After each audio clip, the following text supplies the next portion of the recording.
Reflections with theologian Father James Bacik, lecturer and campus minister at the University of Toledo. What we have in Christianity is a critiquing principle, in other words, that I don't find in any other isms or ideologies.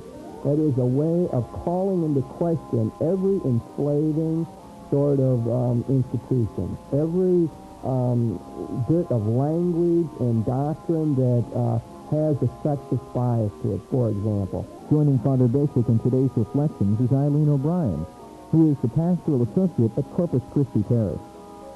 Today, Father Bacik and Ms. O'Brien will be discussing hope for women in the church. Now, here's Father Bacik.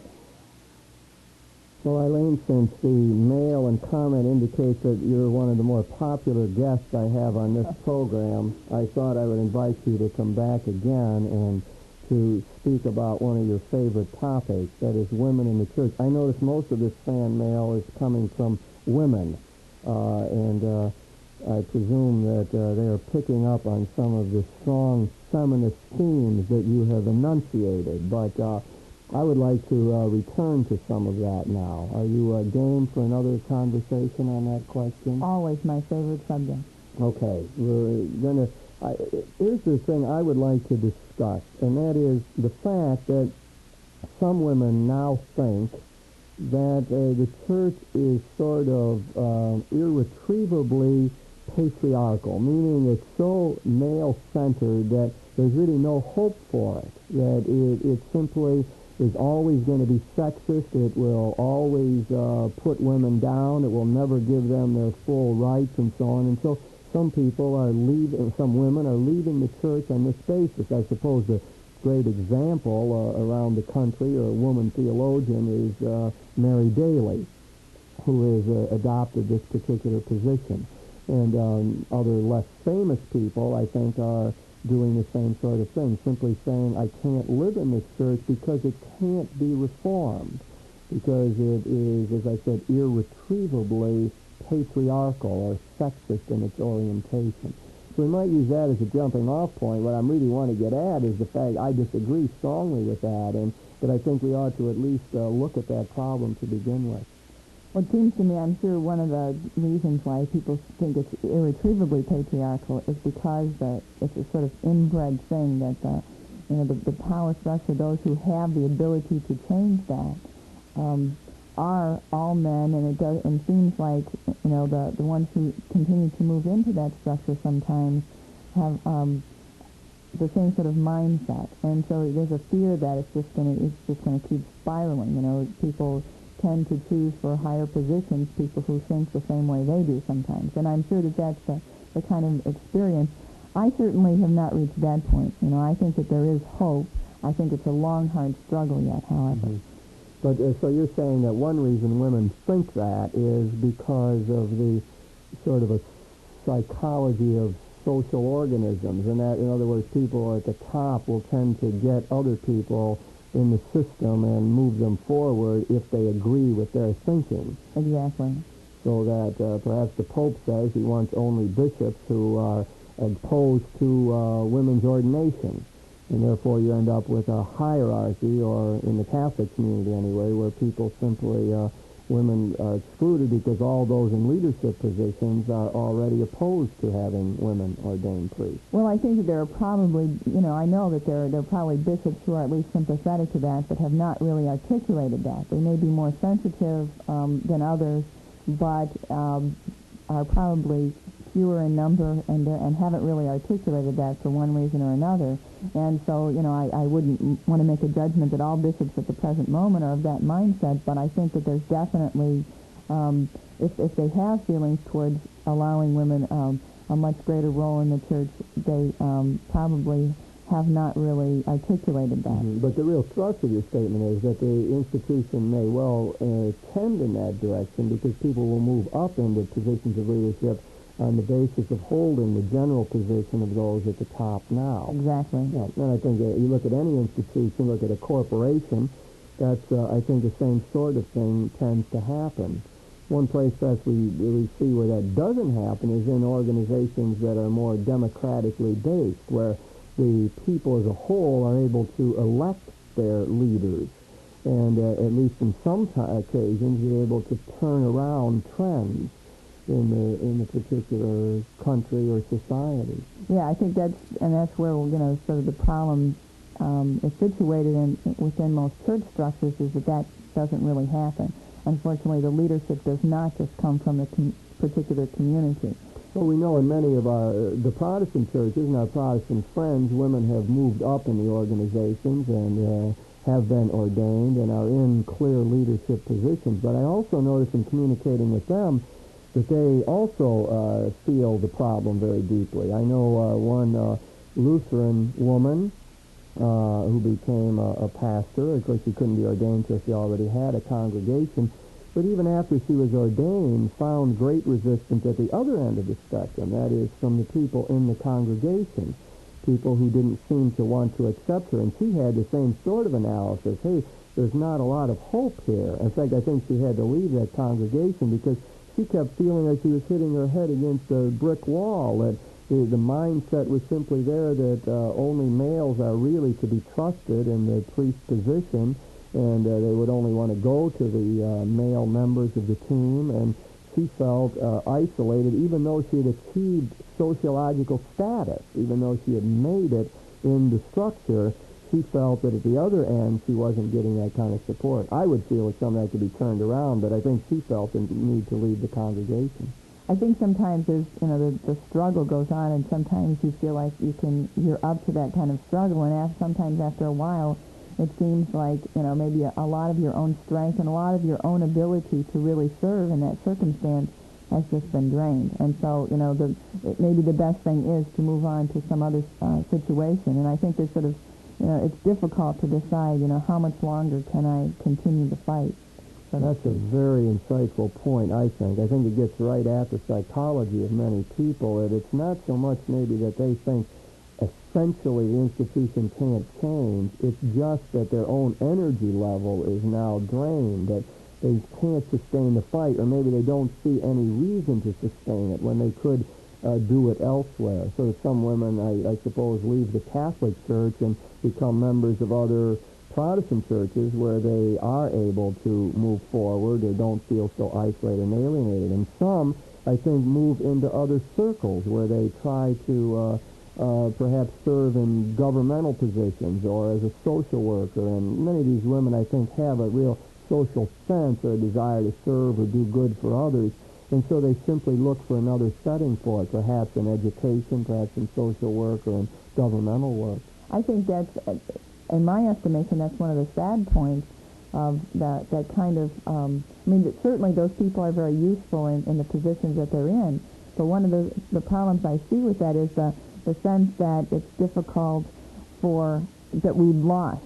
Sometimes those people could have been of service in other ways, and we've lost that talent because we haven't allowed them to function. Yeah, we've lost it within the church. In one way, you could say that perhaps the kingdom of God continues to be served as these people spread their own brand of love and concern and help other people in other settings. So I wouldn't myself want to see it in totally negative terms, because many of these people continue to do good work in other settings. And after all, the kingdom is more important than the church itself. The church is always instrument and sign of the kingdom. The really important work in the world is the spreading of the community of love, of creating peace and justice among all men and women. So that would allow us to see their actions not in a totally negative light, but to see something positive about it. Although, from our own perspective as church people, one hates to see that happen in a way. Well, I think the alienation that has taken place is the problem, and it's, their work is definitely valid and good work, whether it's within a church structure or outside in the world as a whole. But, it's the personal alienation of those people who have felt alienated from something that is very important to them. To go back to what Mary Daly sees as the root cause of this, she believes that Christianity is essentially patriarchal because God has traditionally and in the Scriptures been talked about in male terms, because the founding documents of the religion are already sexist. They're written by men. The main imagery of God is masculine, God is commonly called our Father. The Lord's Prayer that we taught, we say it over and over. It's our common bonding, our Father. And so, and there's also the fact that the main figure in the religion is a male person, Jesus of Nazareth, the Savior, the prophet, the Son of God, the founder of the religion, the one that we encounter in the liturgical life and so on. The very center point of all of it is a male. And so from her viewpoint, therefore, the religion can't be saved from sexism because the founding documents and the primary witnesses are already patriarchal and sexist. And that becomes a very strong indictment of our situation, for sure. Of course, Mary Daly's solution is to go back to some sort of pagan religions or to the previous age when they talked about goddesses and so on. I don't know if that's a total solution, but it would move her and some of her followers in that direction. You know, one of the things that I think about, and I certainly agree with that, I think the strong image of God as Father, it does sort of complicate things. I think it complicates it in a lot of ways, especially for those people who don't have a strong father image in their own life growing up. You know, that must complicate their understanding of God. And so I think that creates its own set of problems. I think, though, there's a lot of images, if we sort of read through the scriptures in other ways, that there can be. And I think as a woman, coming from that mindset, one can read the scriptures and find, even in that male dominated or written, you know, the writers of the scriptures being male, there are some positive women images if we allow the reading of those in the sort of right way, both in the Old and the New Testament. Yeah. I think there's 2 points there that I would like to pick up on in trying to respond to Mary Daly, because I really fundamentally disagree with her point. And I would say my major reason for thinking that is that it seems to me that Christianity has only one absolute in it, and that absolute is the great, mysterious, incomprehensible, inexhaustible God as revealed in Jesus of Nazareth. That everything else in terms of our language, our structures, our institutions, our theology, our creeds are relativized. That is, they are not absolute. That is, they have the job of pointing to the absolute mystery. And once you say that, what we have in Christianity is a critiquing principle, in other words, that I don't find in any other isms or ideologies. That is a way of calling into question every enslaving sort of institution, every bit of language and doctrine that has a sexist bias to it, for example, can be critiqued, can be filled out, can be reformulated. And therefore, this is in opposition to something like Marxism, which I think doesn't have that critiquing principle. It has its ideology, its approach, and there's no way to get outside of it or above it to criticize it. Once you're within it, you're sort of imprisoned in it. I think Christianity is very different. Now, that's sort of philosophical, theological, but it's my fundamental reason for thinking that Mary Daly is wrong. Put in more concrete terms, what that does is free us to do what you were saying. That is, to reread the scriptures in the light of the current problem of sexism, to reformulate some of our ways of talking about these great issues, to go back and to find the feminine imagery of God that's already contained right within the scriptures, and, as you suggested, to look at the models of womanhood that we find in the scriptures that are very often helpful, powerful, and so on. My fundamental point, though, is that nothing is cast in concrete that way. We're not just totally bound to one way of thinking or one way of saying things within Christianity. All is subject to criticism. That's interesting insight. I think, I would certainly agree with that, but I think there's an awful lot of people who want things cast in concrete, even within Christianity. It's sort of like there's something they need to hang on to in a sea of chaos, and therefore they need it to be concrete. They need it to be solid, sort of, and I guess that's one of the things that sometimes frustrates me, because I feel that the Spirit is something that it's constantly progressing and moving us forward, and that we need to do that.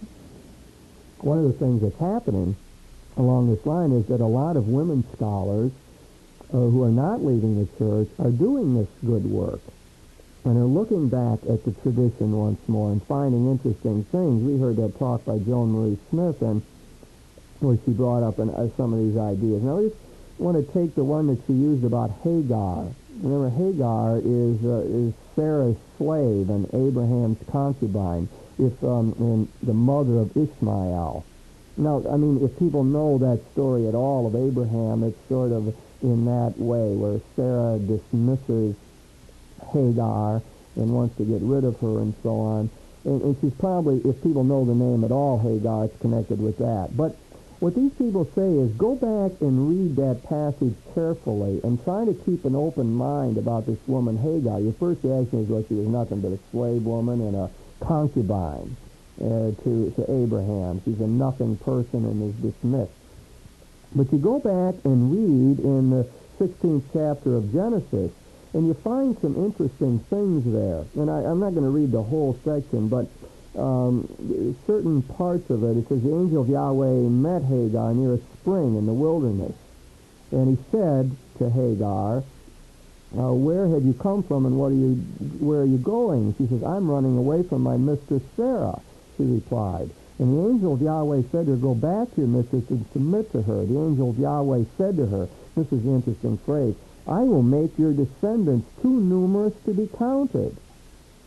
And there's more to be said here, but I'll make your descendants too numerous to be counted. It's the same blessing that is given to Abraham.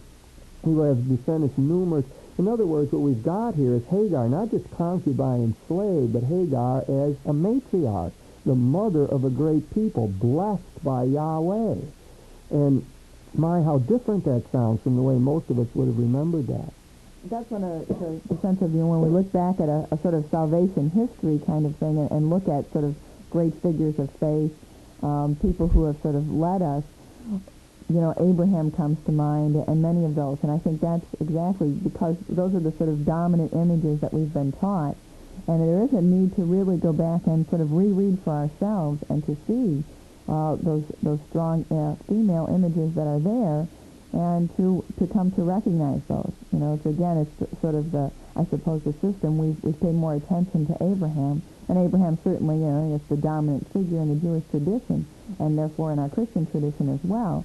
But there are, here we have, as you said, a matriarch who's given the same kind of blessing. You have to remember that the scriptures were written by men, and therefore they're to have that bias. As someone once said, wouldn't it be interesting to hear the story of Abraham and Sarah, where he pawned her off as his sister, and the king took her sexually at that point, to hear that story from Sarah's viewpoint. I mean, it sounds in the Bible like a clever ploy on Abraham's part, but how would Sarah have felt about that particular situation? It's an example of trying to reread it from another direction. But let me go on with this Hagar thing here, because it even becomes more interesting in terms of her importance, because after this encounter, Hagar, then it says, gave a name to Yahweh, who had spoken to her. You are El Roi, she said. For surely this is a place where I, in my turn, have seen the one who sees me. In other words, she names God and even does something that the male figures are not able to do. That is to see Yahweh. Remember Moses' idea, he had to veil his face. The idea was anyone who would look on Yahweh would surely die. And so Hagar is a very important person here. She names Yahweh, gives him a specific name, and he is the one that she has seen, the very one who sees her. It's a beautiful interpersonal notion of who God is. I was thinking even as he said that, the intimacy level that also is sort of a rare type of thing to a certain extent in the Old Testament. That that's a very intimate sort of sense that you get there, that you don't see even with some of the major figures like Moses and even Abraham. It doesn't have that deep heart-touching kind of thing as much as I see in that particular passage. It is a sense of intimacy, and probably entirely missed for most people when you go through the scriptures. It's only when people point it out to you that you begin to see this kind of thing. Right, a lot of people wouldn't even remember Hagar, again, sort of cast aside. And let's take another one, and that's the story of Mary Magdalene. Now, when people say, who is Mary Magdalene, most people associate her with being a prostitute and somehow being a reformed woman then, forgiven woman. It's interesting, when you begin to look through the Gospels with Mary Magdalene, she really is a very important person, and there is really no good reason for assuming that she was a prostitute or harlot. Now, that is so shocking to people who know something of the New Testament, but as a matter of fact, there are good male scholars, I think, who would really reinforce this idea. First of all, Mary Magdalene is described as traveling with Jesus and ministering to him along with other women. That's another important role of the women. They were with him throughout his whole ministry. It appears as though they supported the disciples very often. They were mainstay for them in this whole ministry. And then also Mary Magdalene is of course, has an important role in the whole business of Jesus' death and resurrection. She's one who stays nearby. All the male disciples run away. Mary Magdalene, along with some of the other women, stay and are nearby, near enough to hear Jesus' cries and to observe his death, and to see Mary Magdalene's able to see Nicodemus coming then to take the body of Jesus down. Now, we might ask ourselves, and then, well, of course, the most important thing of all, then, she becomes the first witness to the whole business of the resurrection. She's the one who sees him, goes to the tomb, and he isn't there. And then we find Jesus coming, and she thinks he's the gardener. Where have you laid him? Where have you taken him? And Jesus says, Mary. And she recognizes, and again, that great moment of intimacy. And then Jesus commissions her to go off and tell the others about his resurrection. So we have here Mary Magdalene, an extremely important role as being the first witness to the resurrection. Now, where do we get this idea that she's a prostitute? Well, at one point, it does talk about her as having 7 devils cast out of her. But as a great scripture scholar, Carol Stuhmiller, male scripture scholar, says that whenever they talk about possession of a demon like that, it almost always in the scriptures refers not to some moral problem, but to a physical illness. That the presumption would clearly be to cast out 7 devils was a way of saying she was seriously ill, and Jesus cured her. Remember that throughout the scriptures. People can't hear, they have apparently epileptic fits and so on, and it's ascribed to the possession by demons. That was their common way. In other words, there appears to be no good reason in the scriptures for thinking of Mary Magdalene as a prostitute at all. There's all kind of reasons for seeing her in this very positive light. I was just thinking, too, that the ways in which Mary was present, or which she was ministering to the disciples, to Jesus, the presence at the cross, the presence at the resurrection, maybe even articulate something about that sort of ongoing ministry of women, that she was so very present, very much relational, being in touch with, compassion kind of ministry. And, the strength of that particular thing may give us even some insights in ways in which a new kind of ministry even that women can bring in the church. And I think that's very interesting. Do you want to expand more upon that? Well, I'm just thinking that, one of my senses is that we don't want to just, a lot of times, my experience anyhow, is to not just, in movement and empowering women within the church, not just to take on what has become the sort of typical male role of priest or pastor, that sometimes there's a new insight of something new in a different way. I mean, I think there are differences between men and women, and whether they're cultural or hereditary and those kind of things, I guess at this point doesn't really matter so much. It might matter down the road when we've changed some of those, but at this point, that they can bring their special giftedness as women, and I think Mary did that. The fact that she was there, there was that faithfulness that the other disciples did not have. Her faithfulness to be with him through his suffering. And that faithfulness that can, reach out, and we can maybe explore. I'm not even sure exactly how that might translate today, but I think that's the kind of thing that maybe needs to be explored. If women could get beyond that image of Mary Magdalene as the harlot or prostitute, and she could then function as a positive sort of model. I really like that, what you said. I believe that the ministry needs diversity In other words, there are various ways of ministering, and we can't set up one model as the only way of doing it. And surely some ways of ministering are more personal and more intimate. I don't think we want to get in the trap of saying it's only women who can do that. However, that is what we commonly call a feminine characteristic that is shared statistically probably by more women than men, but is found in men also. And I think that maybe that says to us, yeah, okay, there's got to be a personal dimension in ministry. There has to be a sense of intimacy and so on. And Mary Magdalene, again, highlights that. Even that whole business that she's coming to the tomb to anoint the body, she continues to have this care. You notice when Jesus says to her, Mary, and she says, Rabboni, Rabbi, she recognizes him. She wants to embrace him at that point. And Jesus says, no, you have to go on with the mission here. You have to go and tell the disciples what is happening. But just to clear the air just a little bit more, because some people are going to say, aha, it wasn't Mary Magdalene, the sinful woman who washed Jesus' feet. There are tears, as we find in Luke 7:37-38. And again, looking at what Raymond Brown, a great scripture scholar, says that there is really no real reason for making that identification. It doesn't say that that woman is Mary Magdalene, and there appears to be no reason to think that it is. Just to clear the air on that point of trying to get at this positive image of this extremely important biblical figure. Even though we don't associate that figure with Mary, I think that there again it's another sense of the woman sort of ministering to Jesus in a very special sort of way. To go back a little bit to that whole sense of, women and that sort of care and concern that could be brought to ministry, I think that's where it's important to empower women and to give them, because it's a learning process on both parts. I think that, that while they may bring that because, like you said, more statistically, that seems to be more part of the female, of women's identity.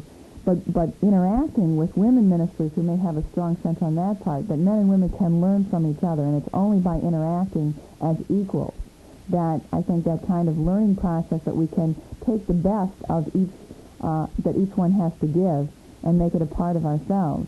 And, but that's only going to happen when we interact as equals, and I think that's where we can learn it. That's a good sense of mutuality, and perhaps that what happens then is that we uncover other traits within ourselves, so that if I am a colleague with a woman who has that trait highly developed, maybe that helps me to see that within myself. Exactly. I think that's where the strengths of each of us that we each bring to that, which can be learned and can be, like you said, recognized and complemented in our ministry. And I think that's where there needs to be the movement. One of the things that this whole thing was done with Hagar and Mary Magdalene is that it would suggest other ways of looking at the scriptures or other figures. One might take the story of Jesus at the well with the Samaritan woman, and maybe that could be viewed in a more positive kind of way as well. People might look at that. And therefore, you could really go through the whole of the scriptures. People might try to read Luke's gospel with that in mind, of seeing the important role of women, how he almost always balances the woman's role with the male role, with the men's role in the particular setting. Think of Simeon and Anna, just as an example in Luke's gospel, both doing the same thing. Well, what we've tried to do here is to, I think, try to refute the idea that Christianity is irretrievably sexist and patriarchal. And I would like to think that just the opposite, that it has resources within it that could enable women to find their rightful place. In fact, it has, I think, a strength to empower women to assume that. We aren't going to see that happen immediately, and the structures are strong and often solid in a way, but yet I believe the power is there to make improvement on this for the general benefit of both men and women.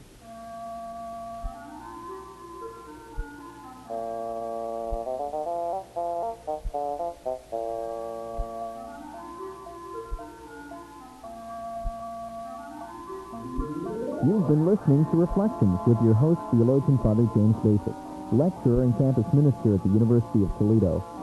Joining Father Bacik in this discussion was Eileen O'Brien, the pastoral associate at Corpus Christi Parish. The topic of this week's Reflections was Hope for Women in the Church. Comments or questions on the show or suggestions for future topics should be sent to Father James Bacik, Catholic Campus Ministries, 2086 Brookdale Drive, Toledo, Ohio, 43606. Funding for this program was provided by the Catholic Communications Campaign of the Diocese of Toledo.